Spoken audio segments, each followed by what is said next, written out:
ఏపీలో చలి క్రమంగా పెరుగుతోంది. ఉమ్మడి విశాఖలోని ఏజెన్సీ ఏరియాలో చలిగాలుల తీవ్రత ఎక్కువగా ఉంది. అరకు ప్రాంతంలో కనిష్ట ఉష్ణోగ్రతలు నమోదవుతుండటంతో పర్యాటకుల సంఖ్య కూడా తగ్గింది. లంబసింగిలో కనిష్ట ఉష్ణోగ్రతలు నమోదవుతున్నాయి. ఉదయం వేళల్లో దట్టంగా పొగమంచు అలుముకుంటుండటంతో దారి కనిపించడం లేదు. దీనిపై మరింత సమాచారం మా ప్రతినిధి దుర్గా ప్రసాద్ అందిస్తారు. కురుస్తున్నటువంటి మంచుకి ప్రజలు గజగజ వణికే పరిస్థితి ఏర్పడుతుంది.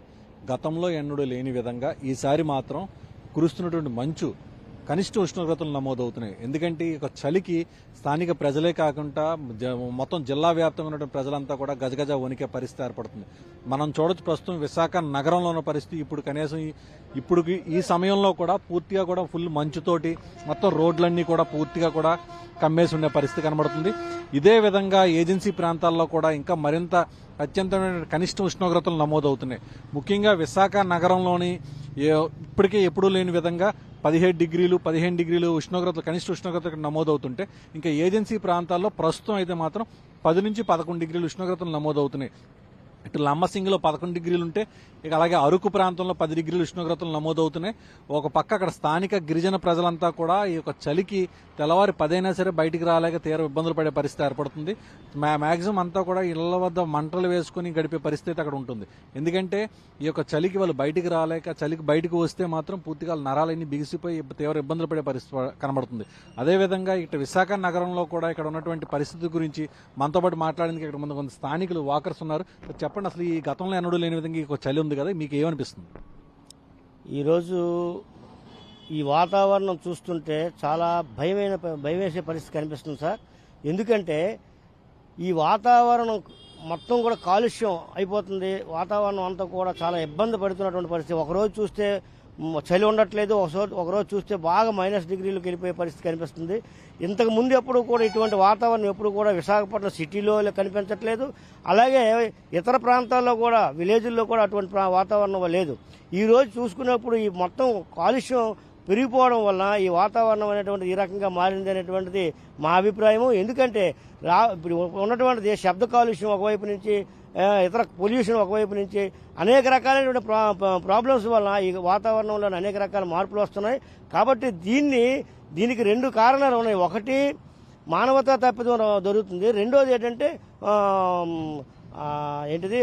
రాజకీయంగా అంటే రాష్ట్ర ప్రభుత్వం కానీ కేంద్ర ప్రభుత్వం కానీ చేస్తున్నటువంటి నిర్వాహకం వల్ల కూడా జరుగుతుంది. కారణం ఏంటంటే ఈరోజు పొల్యూషన్ బాగా పెరుగుతూ ఉంది.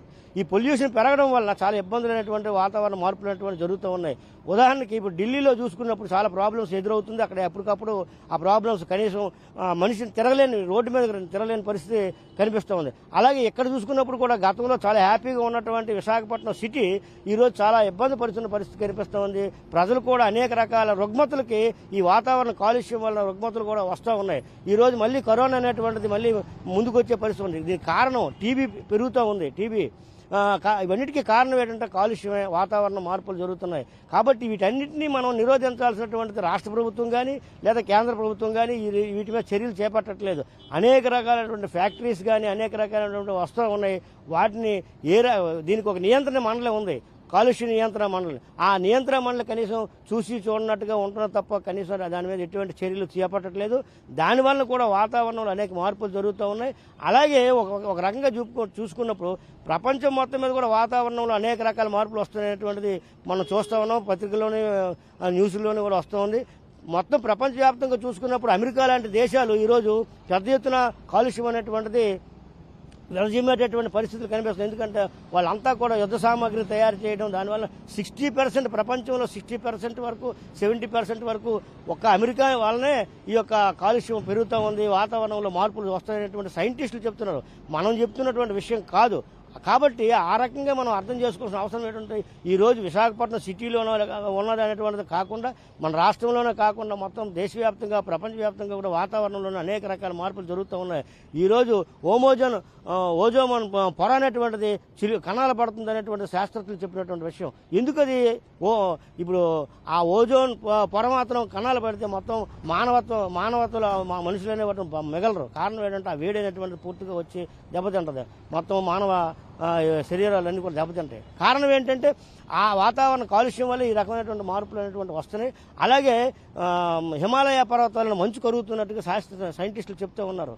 ఆ సైంటిస్టులు ఆ రకంగా చెప్పడం కారణం ఏంటంటే మంచు కరగకూడదు, మంచు అనేటువంటిది అలా ఉండాలి హిమాలయాలు. కానీ ఈరోజు మంచు అనేటువంటిది కరుగుతుంది. రేపు భవిష్యత్తులో పెద్ద ప్రమాదం అనేటువంటిది వచ్చే ప్రమాదం ఉందనేటువంటిది వాళ్ళు సైంటిస్టులు హెచ్చరిస్తూ ఉన్నారు. అయినప్పటికీ కూడా ఎటువంటి చర్యలు చేపట్టట్లేదు. మొత్తం భారతదేశమే కాదు, ప్రపంచంలోని ముఖ్యంగా అమెరికా, జర్మనీ, జపాన్ లాంటి పెద్ద పెద్ద దేశాలు డెవలప్మెంట్ అయినటువంటి కంట్రీస్ అన్నీ కూడా ఈరోజు పెద్ద ఎత్తున కూడా కాలుష్యాన్ని ఎక్కువ ఉత్పత్తి చేసేటటువంటి పరిస్థితులు కనిపిస్తూ ఉన్నాయి. కాబట్టి వీటన్నిటినీ కూడా అధిగమించాలి. అనేక కాలుష్య నియంత్రణ మండలి ఉన్నాయి, కానీ అవి కూడా చర్యలు చేపట్టట్లేదు. ఈరోజు మనం ఇప్పుడు 1 టౌన్ ఏరియాలోకి వెళ్తే చాలా ప్రమాదమైనటువంటి పరిస్థితి కనిపిస్తూ ఉంది. మన సిటీలో చూసుకున్నప్పుడు అక్కడ ఇప్పటికీ కూడా కాలుష్యం అనేటువంటిది ఇప్పటికీ కూడా అనేక ఇబ్బందులు అనేటువంటిది ప్రజలు పడుతూ ఉన్నారు. అయినప్పటికీ కూడా విధి లేక గతి లేక అక్కడ ఉన్నటువంటి పరిస్థితి ఉండవలసి వస్తుంది. కాబట్టి ఆ రకంగా ఈ యొక్క కాలుష్య నియంత్రణ మండలి ఖచ్చితంగా చర్యలు చేపట్టాలి. అందరినీ కూడా ప్రజలకు ఒక మంచి ఆరోగ్యమైనటువంటి వాతావరణం తీసుకురావాలి. దీనికి చర్యలు చేపట్టాలి రాష్ట్ర ప్రభుత్వం, కేంద్ర ప్రభుత్వం అనేది ఈ సందర్భంగా తెలియజేస్తూ ఉన్నాం. ముఖ్యంగా ఈ యొక్క చలికి వృద్ధులు, చిన్నారులు కూడా చాలా ఇబ్బందులు పడే పరిస్థితి పడిపోతుంది. ఎందుకంటే విశాఖలోని ఎప్పుడు కూడా ఇటువంటి వాతావరణం లేదని చెప్పి ఇక్కడ ఉన్నటువంటి స్థానికులు చెప్తున్నారు. మీరు చెప్పండి, మీకు ఏమనిపిస్తుంది? వాతావరణం బాగా ఇదివరకు ఎప్పుడు ఎంత చల్లేదండి. వాతావరణం ఎంత మార్పు వచ్చింది వర్షాల వల్ల ఏంటి వల్ల అది బాగా సిచ్యువేషన్ జరుగుతుందండి. గతంలోని విశాఖ నగరంలో కాస్త వెచ్చగా ఉంటే నగర శివారుల్లోని విపరీతం చలి ఉండేది. కానీ ఈసారి మాత్రం మొత్తం నగరంతో పాటు నగర శివార్లు కూడా విపరీతం చలి వాతావరణం ఇక్కడ ఏర్పడిందని చెప్పి మనకు అర్థమవుతుంది. ముఖ్యంగా కాలుష్యం కూడా విపరీతంగా పెరిగిపోవడంతో ఈ మంచుతోటి ఎక్కడిదక్కడ మొత్తం కాలుష్యం నిలిచిపోయి పీల్చుకునే గాలి కూడా పూర్తిగా కాలుష్యమయం అయిపోయే పరిస్థితి ఇక్కడ కనిపిస్తుంది. ఈ రోజు ఉదయం తెల్లవారుజాము నుంచి కూడా కురుస్తున్నటువంటి మంచుకి నగర శివార్ల రోడ్లన్నీ కూడా ఇప్పటికీ కూడా పూర్తిగా మంచుతో మనకు కనిపిస్తూనే ఉన్నాయి. మనం ఇప్పుడు చూడొచ్చు, ఇవన్నీ కూడా మొత్తం సింహగిరులు మొత్తం ప్రాంతం. ఈ ప్రాంతంలో మొత్తం కూడా ఇప్పటికీ ఈ సమయంలో కూడా మంచు అలా కంటిన్యూస్గా కురుస్తూనే ఉంది. ప్రజలు పగలు ఉద్యోగాలకు వెళ్ళేటప్పుడు కూడా ఒక కురుస్తున్నటువంటి మంచుకి తట్టుకోలేక వాహనాలపై వెళ్ళేటప్పుడు వాళ్ళు కూడా వణికే పరిస్థితి కనిపిస్తుంది. మధ్యాహ్నం లేదు, సాయంత్రం లేదు, ఏ సమయంలో కూడా అన్ని సమయాల్లో కూడా పూర్తిగా కూడా ఈ యొక్క మంచుకి చలికి గజగజ వణికే పరిస్థితి కనిపిస్తుంది.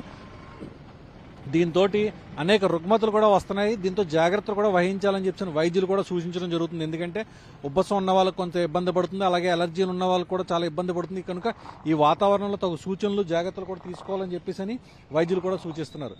సో ఈ ఉమ్మడి విశాఖ జిల్లాలో ఏజెన్సీ ప్రాంతాలతో కలిపి మొత్తం కూడా కురుస్తున్నటువంటి మంచుకి ఒక పక్క ప్రజలు ఇబ్బందులు పడుతున్నారు, మరోవైపు పర్యాటకులు కొంతవరకు హర్షం కూడా వ్యక్తం చేస్తారు. ఎందుకంటే పర్యాటకులంతా కూడా ఈ సీజన్లోని ఏజెన్సీ ప్రాంతాలకు వెళ్తారు అక్కడ మంచు చూసేందుకు. కానీ ఈసారి నగరంలోనే ఇటువంటి పరిస్థితి అంటే మంచుతోటి పూర్తిగా కూడా కనిపిస్తున్నటువంటి చూస్తుంటే ఇంకా సుదూర ప్రాంతాలకు కూడా వెళ్ళకంటే ఇక్కడే మొత్తం అందరూ కూడా గజగజ వణికే పరిస్థితి ఇక్కడ కనిపిస్తుంది.